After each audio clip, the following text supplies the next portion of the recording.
Assalamualaikum warahmatullahi wabarakatuh.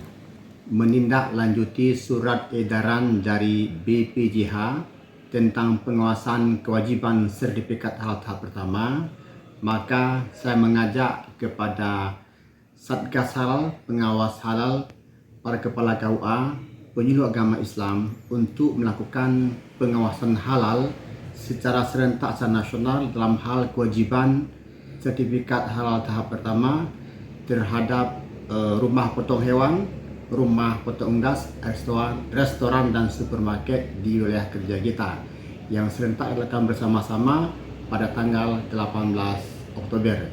Terima kasih.